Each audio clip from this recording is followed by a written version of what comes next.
Well, hello again. My name is Philip Harrelson. I'd like to welcome you back to the Barnabas Study. And I'm doing a series of just kind of introductory videos about The Pilgrim's Progress by John Bunyan.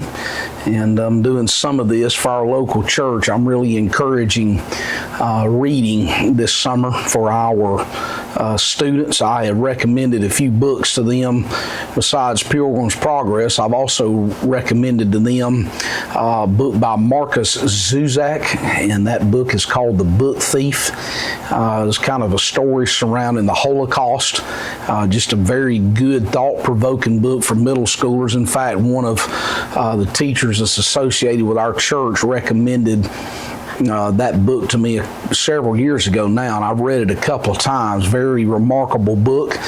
And then also another pretty good sized book is a book written by Alexander Dumas, and that book is called The Count of Monte Cristo.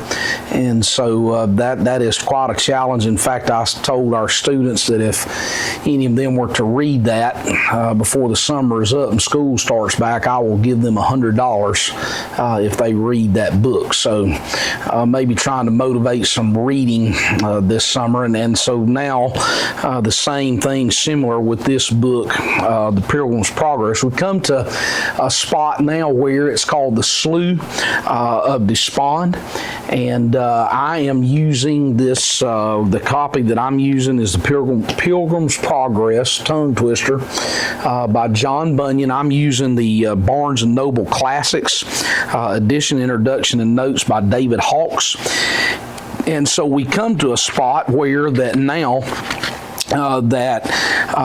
obstinate, who is stubborn, he's turned around, he's gone back to the city of destruction, and now the pilgrim is on his way to the celestial city, and he has attending him a fellow traveler by the name of Pliable.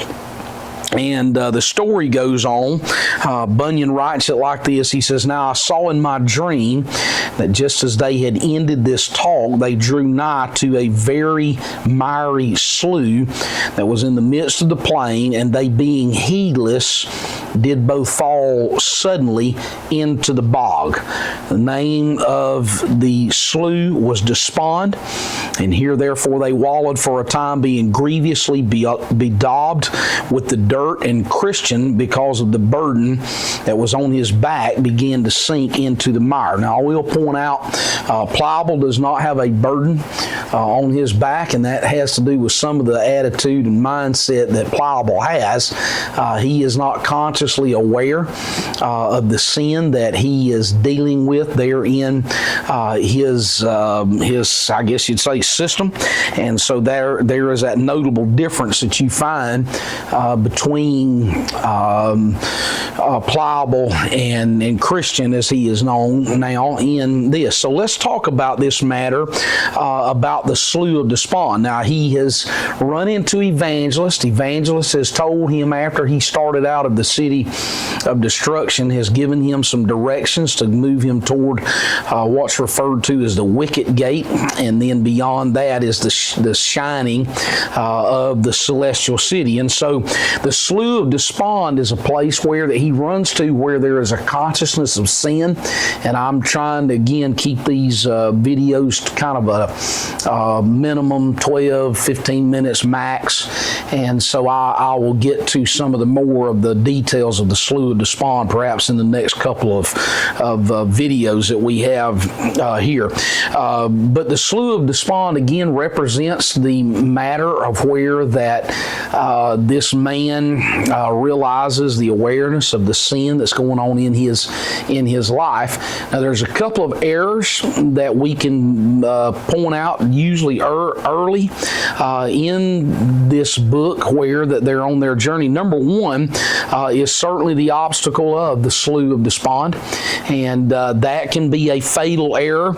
And then shortly thereafter, after he gets out and starts on his way, after he's had some assistance, he encounters Mr. Worldly Wise Man. Mr. Worldly Wise Man He runs into a lot of characters along the way.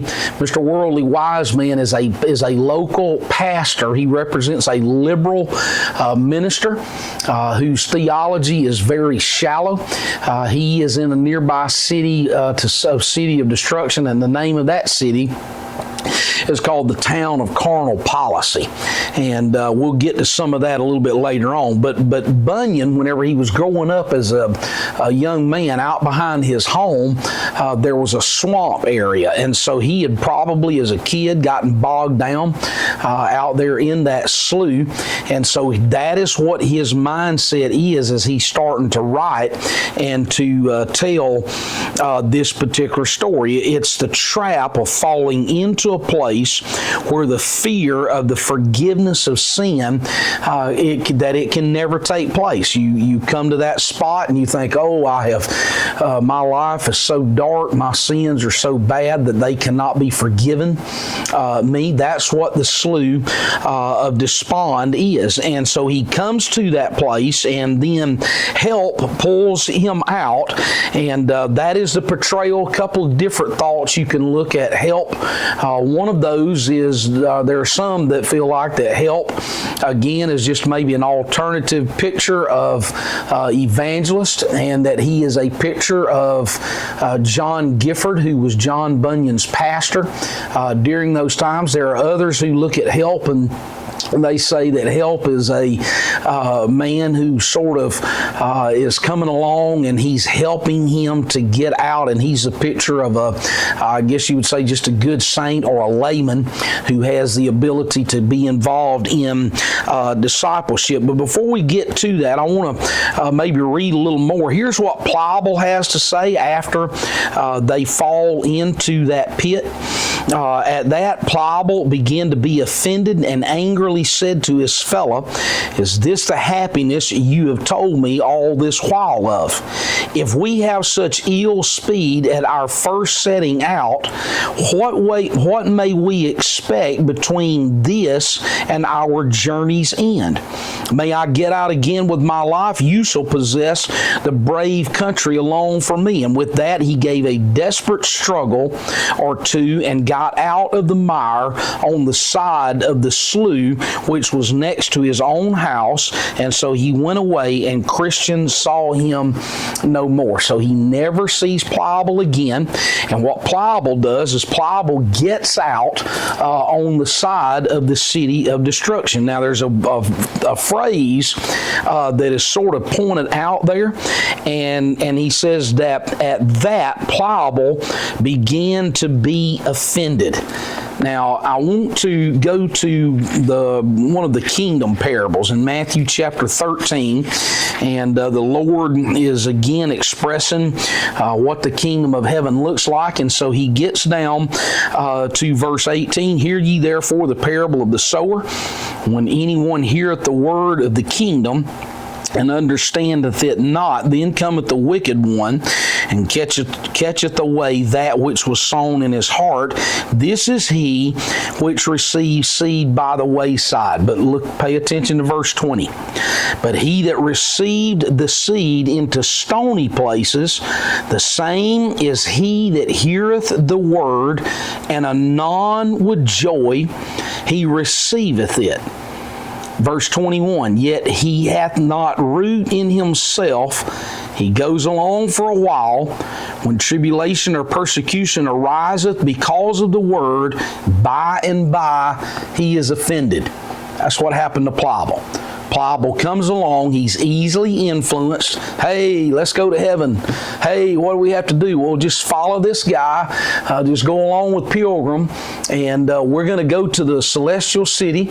And we talked in the last one about how that Christian began to tell him about some of the things that they would see and experience in heaven.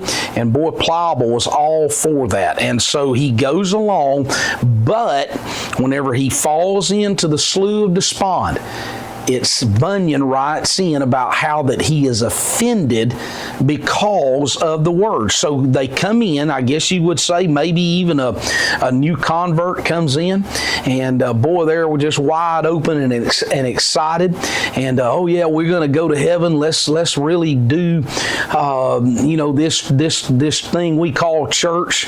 Let's do these particular things, and then as he sits and listens to the Word of God being preached, or an understanding of what the cost is in the Christian life, because of that, he is offended.